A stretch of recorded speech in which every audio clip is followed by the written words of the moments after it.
Hi there, I'm Tristan Reyes, and this is Gaming Instincts. Pokemon Sword and Shield are the newest games in the Pokemon franchise, taking fans back to the Pokemon world. This time, players find themselves in the Galar Region, where Pokemon battles are the ultimate pastime. Now that the game is available, some players will find themselves wondering about the new features this title has to make the lives of trainers easier. Gaming Instincts is here to tell players what they need to know in order to survive out there in the dangerous world filled with Pokemon, noisy fans, and Dynamax fights. First is meeting Pokemon. The whole point of Pokemon is to build the best team you can in order to defeat the current champion, Leon. The first thing players will notice is Pokemon now walk around the grass, just like in Pokemon Go, Pikachu or Eevee.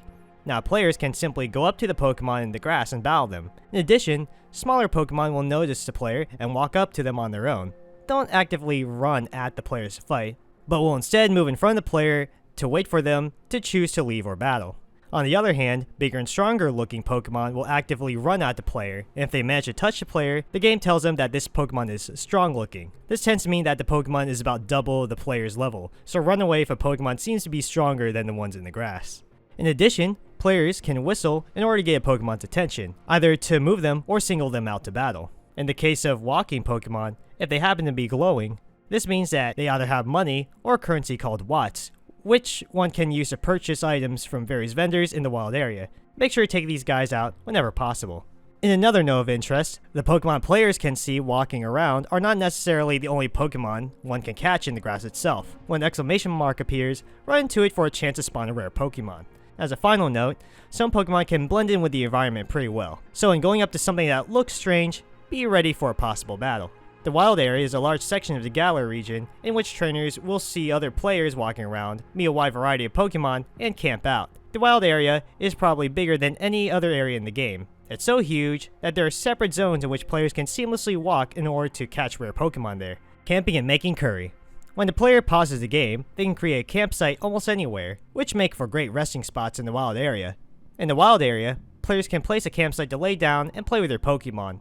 Along with talking and throwing balls at the little guys, players can also make curry to get everyone's health up and statuses fixed. The process is pretty easy. The first things needed are the base ingredients, and also berries. Base ingredients can be gathered either from the ingredients cellar near the beginning of the wild area, or by random players who, when spoken to, will give the trainer random items, which may include ingredients. When players put berries in the pot, they should keep in mind the ingredient type, such as sweet or bitter, as they contribute to making a high-grade dish, as well as making Pokemon with different moods happier. Next, the player presses the A button to fan the fire. If the fire fans too hard, the curry can become burnt. By themselves, trainers won't generally be able to burn the curry, but with other NPCs or players in the camp, the heating process speeds up, so exercise caution. Next, players have to stir the curry. Stirring it up can be tricky to get used to, so keep rotating the stick at a not so fast pace. Finally, players will have to put their love into the dish. This is represented by the outer line closing in on the circle. The timing is dependent on when the heart lands into the dish, not when the player presses the button, so keep the outline halfway before it reaches the inner circle before pressing the A button.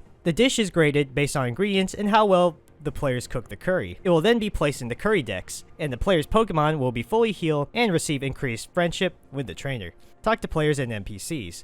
Gamers can see other trainers walking around wild areas, though players can view them moving about. They can't see these other players doing anything else, as their actions affect nothing in the original player's world. Instead, they must be interacted with through the YCOM in order to battle and trade.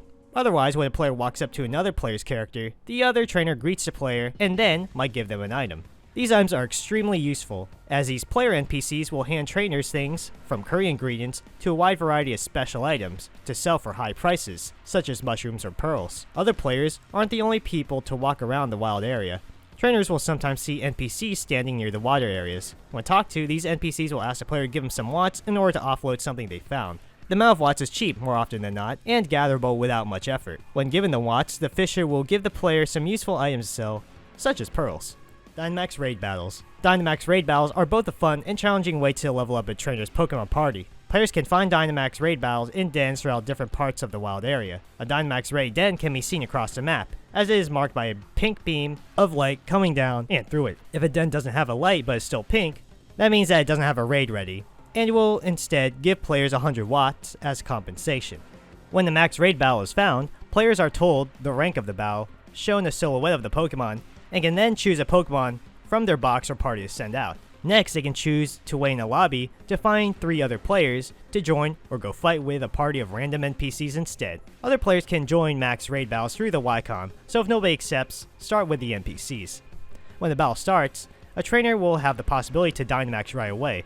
In battles without other gamers present, this will always be the player themselves. When given the opportunity, Dynamax and use a super effective ability against the opponent to try to take them down. The other players or friendly NPCs will have to deal damage as well, but only a little in comparison, as the Dynamax player deals the most damage. The idea is that the players will take turns Dynamaxing to deal the most damage, which is harder when fighting alone, since the NPCs don't seem to Dynamax in raid battles. To compensate, players must deal enough damage and not waste time dilly-dallying with the buffs. If players aren't able to win the battle, they will find themselves kicked out of the fight with no rewards. If the opponent is defeated, players will have a choice to try to catch it or leave it be. In either case, the battle rewards players with a set of items that can include EXP candies, Dynamax candies, berries, TMs, HMs, and some valuables to sell. Dynamaxing is one of the better ways to level up a player's team, so use the candies to get Pokemon to the desired level.